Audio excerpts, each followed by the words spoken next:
humans, I'm Mr. Khing. Yo, welcome back. So today we are going to this partial paper 2021 October November paper 42. Alright, let's get started. So Q1 is about states of matter. So complete the table, okay, using tick and cross. So see, gas. So are all the particles in gas touching each other? No, they are not. Remember, okay, in gas they are far apart. Particles have random movement, yes, they move randomly. Regular arranged, no. They're randomly arranged and far apart. For liquid, particles are touching, yes, some of the particles are touching each other, some are close together. Random movement, yes. Regular arrangement, no, it is not. Okay, for solid, yes, particles touching each other. Random movement, no. Remember I say, particles in solid that can only vibrate above a fixed position. Okay, regular arranged, yes. So that's it. Okay, then next one, differences between boiling and evaporation. So what are the differences between both of these? So the very first one, we know that boiling happens only at a specific temperature. Okay, so called the boiling point, but every substance or compound that have different boiling point. Okay, and then boiling happens throughout the liquid. So which means the whole liquid itself will undergoes boiling. You see, unlike evaporation, evaporation only happens at the surface of the liquid. Okay, then the name of the changes of state. So from gas to liquid, you will know it is called condensation. From solid to become gas, you see, from solid to gas or from gas straight away to solid, it is called sublimation. Okay, then this one, okay, very obvious. So this is an example of cooling curve. So substance undergoes boiling at temperature X and melting at temperature Y. So complete the graph. Remember, you see, when a substance undergoes melting or boiling, the temperature will always remain constant. Okay, the temperature remain constant because the heat energy they are being used up, okay, to release, to form the bond between the atoms, so that atoms that can get closer to each other and undergo changes of physical state. So X is boiling point. So after boiling point, okay, decrease all the way to Y, become constant again, and then continue to decrease. Yeah, it has to stop at Y, okay, become constant at Y because Y is the melting point. Okay, then next one. So name the process when a solid substance mixes with a solvent to form a solution. You see, solid mixed with a solvent to form solution. So this process is what we call dissolving. Okay, then name the types of reaction when two solutions react to form an insoluble substance. See, insoluble means solid. So when two solutions form solid, it is what we call precipitation. Okay, reaction to produce precipitate. Okay, then about acid. So what is the terms applied to acid that completely dissociate in water? Say completely dissociate. So we know it is strong acid. Okay, then complete the equation to show the complete dissociation of sulfuric acid. See, dissociation means when the compound turns into the forms of ions. Remember, see, acid will always dissociate to produce or release hydrogen ions. So hydrogen ions get released and sulfate ions. And one more thing, okay, always make sure that it is a balanced chemical equation. So 2 over here. Okay, Then, what is the colors of methyl orange in sulfuric acid? See, sulfuric acid, acidic. So, methyl orange in acidic, it is red in color. Okay, then followed by this, so you see, complete the equation by adding this state symbol. So you see what is zinc carbonate? See, zinc carbonate, it is in the forms of solid.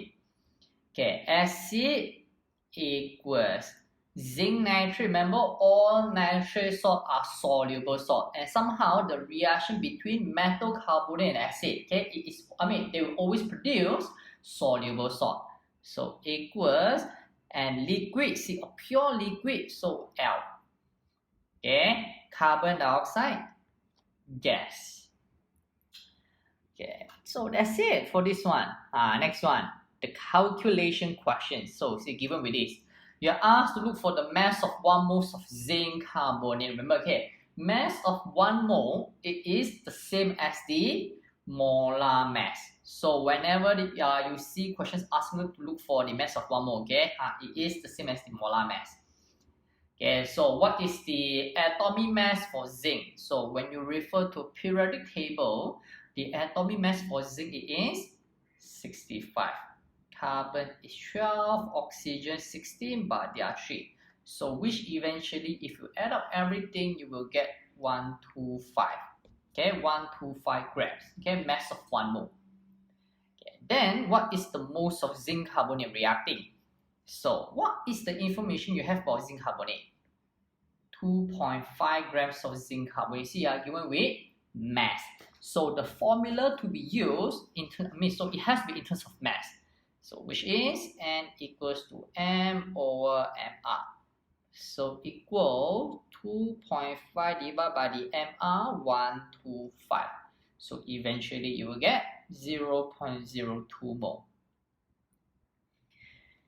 Then what is the moles of nitric acid needed? HNO3.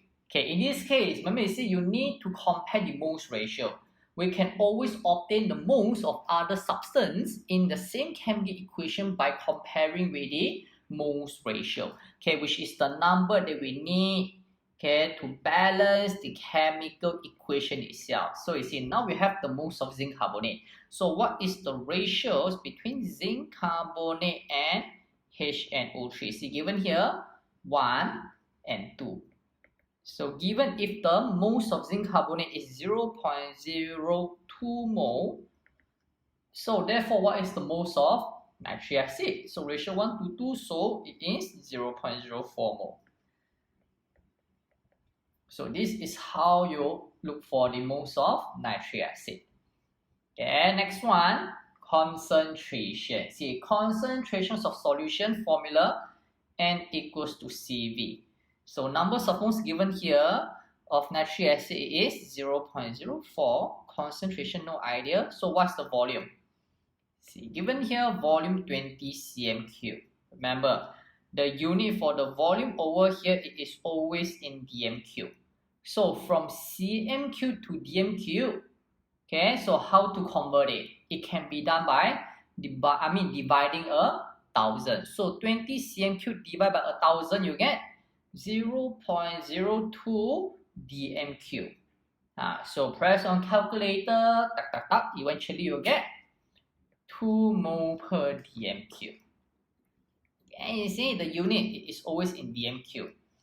Alright, so this is how you solve all these stoichiometry questions. Okay, and then next one, this one pretty easy. Okay, about subatomic particles. So first, relative mass. The mass for proton and neutron, they are the same, 1 and 1. Relative charge, proton, positive 1. Remember, okay, in the exam, do not just put positive.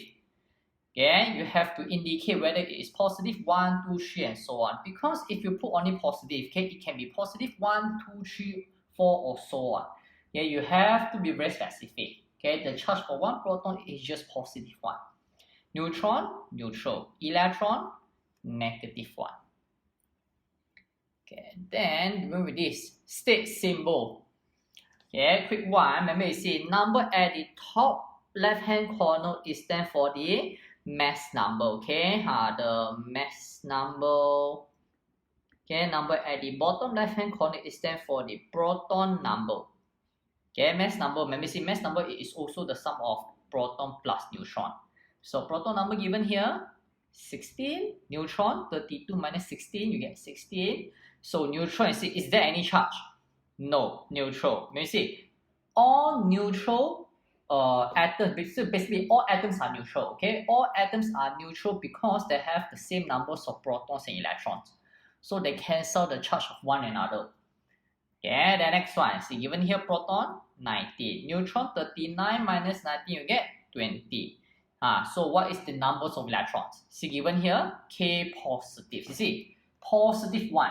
So it means that there is one extra protons compared to electrons. So given with 19 proton, so if we want extra protons compared to electrons, so therefore the numbers of electrons, it would be 80. Alright, okay, the next one. So what is the element, okay, with proton number 35? Based on periodic table, it is Br. Proton number 35, mass number 35 plus 44, you get 79, and then you compare the numbers of protons and electrons. You see, proton 35, electron 36, you see there is one extra electrons. So therefore the charge, negative 1. Ta-da! So this is how it looks like. Okay, then next one.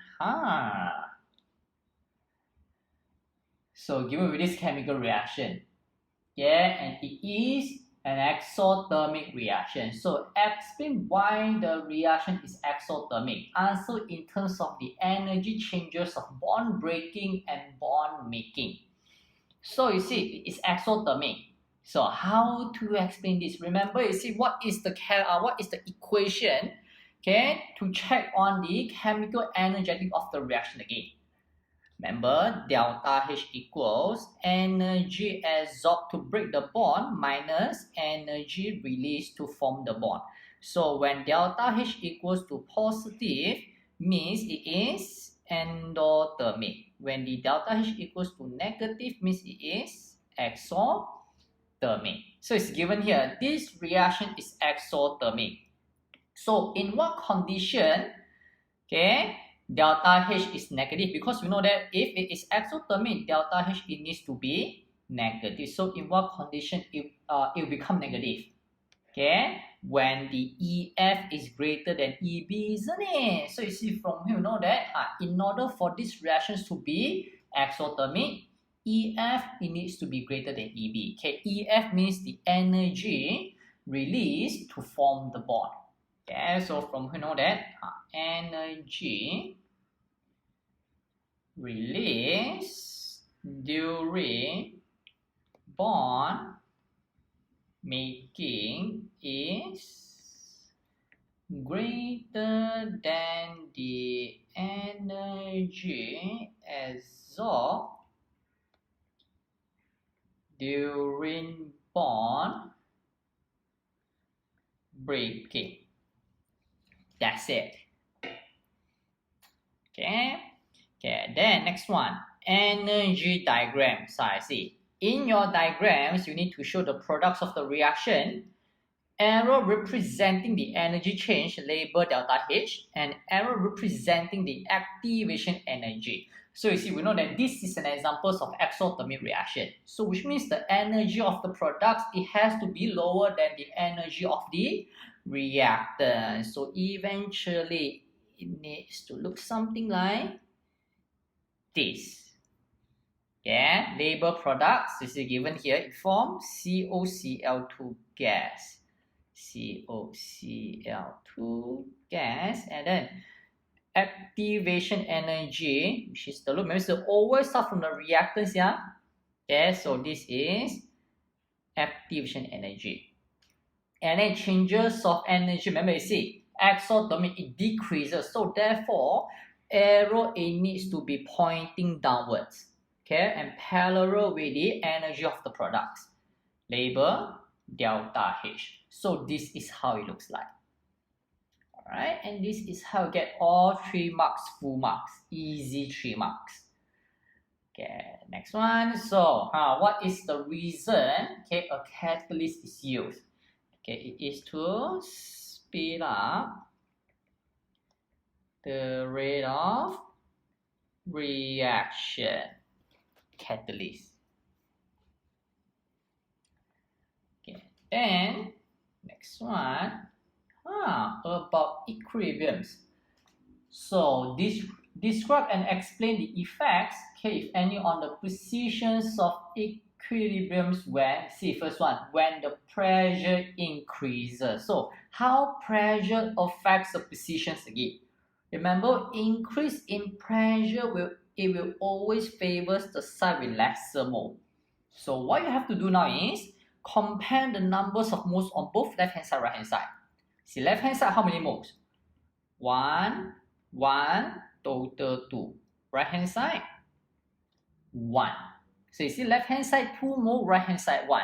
And we know that increase in pressure favors the side with lesser mole. So you see we know that right side has lesser mole. So therefore position shift towards the right.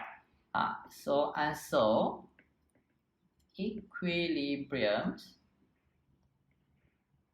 shift to the right. Okay, because there are lesser moles on the right. That's it. Okay, easy to marks. Okay, then next one, how temperature affects the position. Again, remember you see, so what happens when the temperature increases? We know that increase in temperature will always favor endothermic reaction. Okay, and what is this reaction again? See, it's given here. Reaction is exo, which means forward is exo. So therefore, backward is endothermic. Okay, you see, backward is endothermic, and we know that increase in temperature favors endothermic reaction. So therefore, in this reaction, okay, the equilibriums would shift to the left because backward is endothermic. That's it. Okay, because backward reaction is endothermic. Alright, okay, then next one. See, given with this, the reaction between chlorine and carbon monoxide, it can be represented, okay, with this equation. So, see, given here, when 1 mole of chlorine reacts with 1 mole of carbon monoxide, this is the amount of energy released. See, keywords. Energy is released. So we know that this is an example of exothermic reaction because energy is released. So use the information to calculate the energies of the bond between the C and the O in carbon monoxide. So we need to look for the energy between C and O. Alright, so see, we know that formula delta H equals to EB minus EF. So first look for the EB. So what is the EB over here? So EB, see there is 1 Cl and Cl, which is 2,4,O plus CO, we have no idea. Okay, so let's put it unknown X. So what is EF? See EF. So given here, see there is 1 CO over here. CO is 745 and there are 2 CCl, which is 2,4,O and 2,4,O.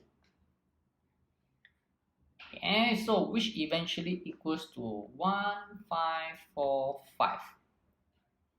Okay, now let's put both of these EB, EF into the equation. So you see first, what is the values of delta H again? See, remember given here, 230 kilojoule of energy is released. You see, exothermic. We know that if it is exothermic, delta H always equals to negative. Okay, so therefore delta H equals negative 230. Okay, equals, so what's EB? 2,4,O plus X minus EF 1,545. Then proceed by mathematics. Okay, so eventually x equals -230 -240 plus 1545.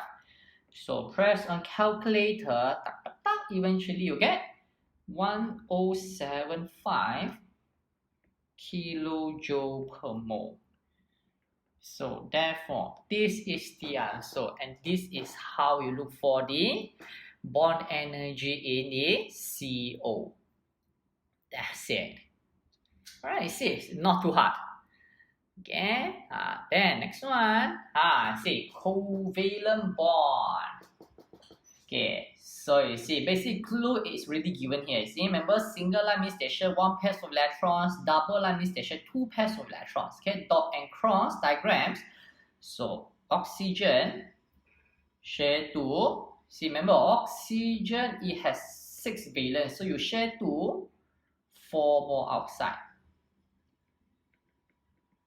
Chlorine 7 valence, share 1, 6 more outside.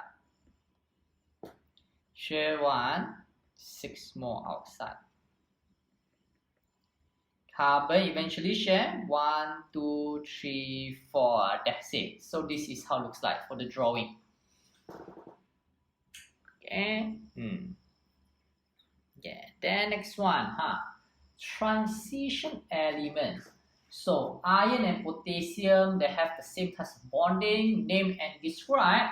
Okay, the types of bonding in these two elements. You see, metals, isn't it? So what are the bondings in metals called again? In metals, they are called metallic bonding.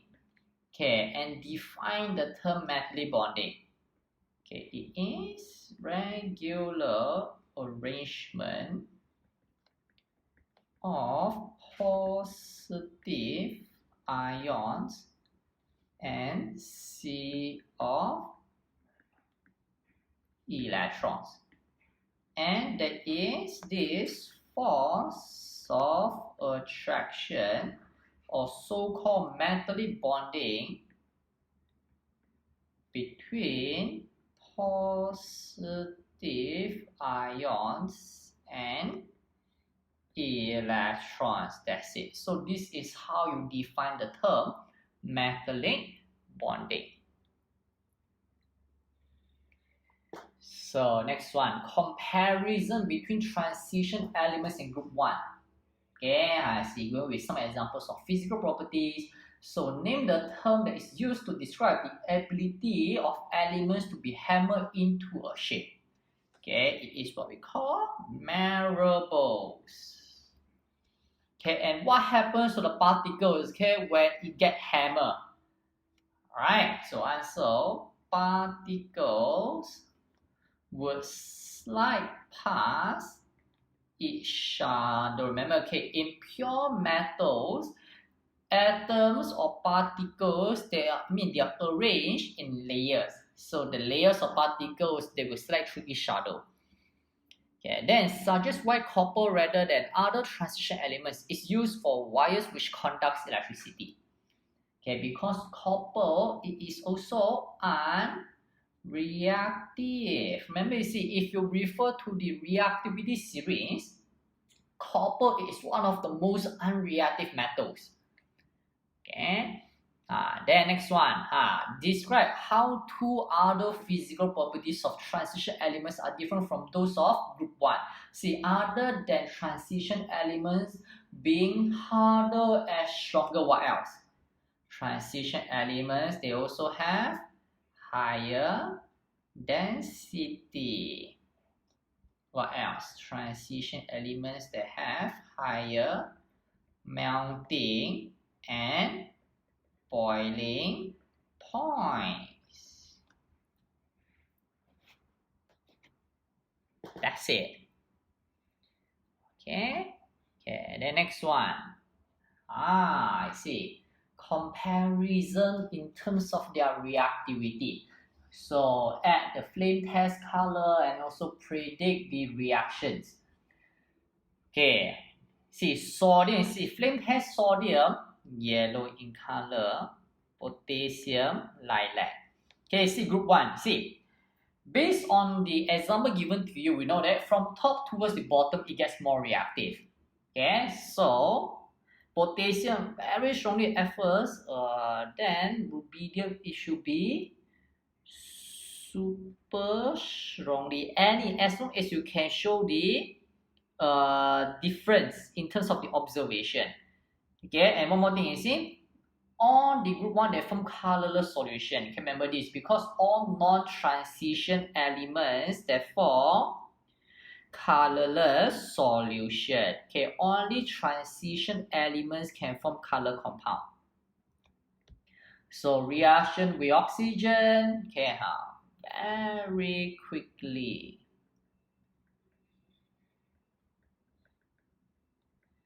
As long as you are managed to show the differences, okay, or to show differences in terms of their reactivity. Okay, as long as you manage to show that rubidium is more reactive, that's fine. Okay. Yeah, the next one, what is the gas produced when group 1 elements react with H2O? Let me see. Group 1 metals added with water to form metal hydroxide and hydrogen gas. You see, metal hydroxide is formed, isn't it? So the solution produced would be potassium hydroxide. And then what is the pH? Let me see, group 1. Remember, okay? Group 1 metals, they are strong alkaline. And so potassium, so strong alkaline pH 14. It can be 12, 13, 14, either one will do. Okay, then chemical equation for the reactions between sodium and oxygen. So to form sodium oxide, Na2O. Okay, because the charge for sodium is Na positive 1, O 2 negative. So cross metal you get Na2O. Balance the equation. So you see 2O. So eventually 4Na. Next, Haber process, equation for Haber process. So nitrogen reacts with hydrogen. Remember, okay, this is an example of reversible reaction. Okay, to form ammonia, balance it 2, 3. So this is how it looks like. Okay, please take notes about this. The reversible reaction symbol. So this is how you get full marks, 2 marks. So condition needed, temperature 450 degrees Celsius, pressure 200 atm. Alright, okay, then organic chem. So general formulas of alcohol, CnH2n plus 1 OH. So why ethanol cannot be called as hydrocarbon? Remember, see, what is the definitions of hydrocarbon again? Hydrocarbon means it contains only hydrogen and carbon. But in ethanol, there is also oxygen. So therefore, because not all atoms in ethanol are hydrogen and carbon only, it contains also oxygen. So this is about ethanol. So give the formulas of the substance which reacts with steam to form ethanol. So what types of substance reacts with steam to form ethanol again? Remember, it is alkene. So to form ethanol, the alkene, it has to be ethene. So 2 carbon, C2H4. And then name a substance which will undergo fermentation to form ethanol. See what types of substance again? It is glucose. Okay, glucose. Next one, chemical equation for the complete combustion of ethanol. See, ethanol, C2H5OH, complete combustion with oxygen to form. Remember, see, complete combustion will always produce carbon dioxide and water only. That's it. Okay. Then balance the equation. So you see, left hand side there, how many carbon? 2. Okay, then 6. So now you see, now right hand side there, how many oxygen? 2 multiply with 2, you have 4. 3. So total 7. So which means you have to make sure that, okay, left hand side there are also 7 oxygen. Okay, so there is 1 over here, so which means you need 6 more. So to make it 6, 3 over here. So eventually this is how it looks like, and this is how you balance the equation as well. Okay, okay then. So you see, let's check this out. So given with this, so you see X has 2 ester functional groups and a molecular formulas of the C6H10O4. So state the empirical formulas of X. See, 6, 10 and 4 share a common factors of 2. So everything divided by 2 you get C3H5O2. Okay, then draw the structures of X, show all of the atoms and all the bonds. You see what is X? See, clue is given here. You see, one molecules of ethane 1,2-diol will react with 2 molecules of ethanoic acid to form molecule X. See, which means this, it will react with ethanoic acid. Okay, to form this molecule X, and we know that molecule X is an ester, and clue is given here. They are 2 ester functional group. Okay, 2 ester functional group. So what is the functional groups of ester again? Remember, it is COO. Okay, COO. Why is it? This compound, there are total 2 carbon. 2 molecules of ethanoic acid. See, remember, in one ethanoic acid, there are also 2 carbon. Okay, so eventually it looks something like this. So the ethane 1,2-diol. So it becomes COO. Okay, with the ethanoic acid. So one more carbon over here. So COO, one more C. So eventually this is how it looks like. Remember, when alcohol reacts with carboxylic acid, they will always form ester and H2O. Okay, remember, always take away the H from the acid and OH from the alcohol. See, how do you get this part? Okay, how ethanoic acid looks like. Okay, COOH what? Alright, so this is how it looks like. Take away the OH from the alcohol, and then take away the H from the acid, and then you just join them together. So eventually, so this is how the product looks like. That's it. Okay, so you see, if you check with the molecular formula, you see it is the same as this, C6H10 and O4. Alright. Okay, the next one. So what is the other substance that is produced? Okay, it is water. Okay, then see, each alcohol functional groups in ethane 1,2-diol reacts with acidified potassium manganese 7, okay, to form a different organic compounds. Why? Remember, you see, alcohol undergoes oxidation to form what again? Let me see. We know that acidified potassium manganese 7 is an example of oxidizing agent. So alcohol get oxidized to form carboxylic acid. So the functional group, okay, in the product is carboxylic acid. So eventually how it looks like. Okay, carboxylic acid, isn't it? You see, initially with 2 carbon one. So carboxylic acid always comes with the functional group COOH. So left only with C. So COOH.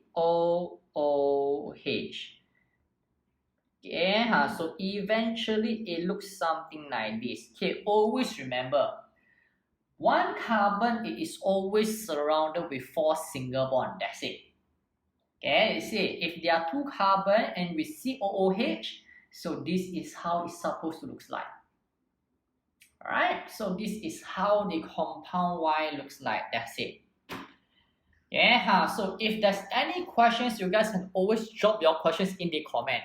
Alright, okay, then that's all for this paper and hope it helps. Thanks. Remember to like the video and subscribe to the channel. See you again. Bye.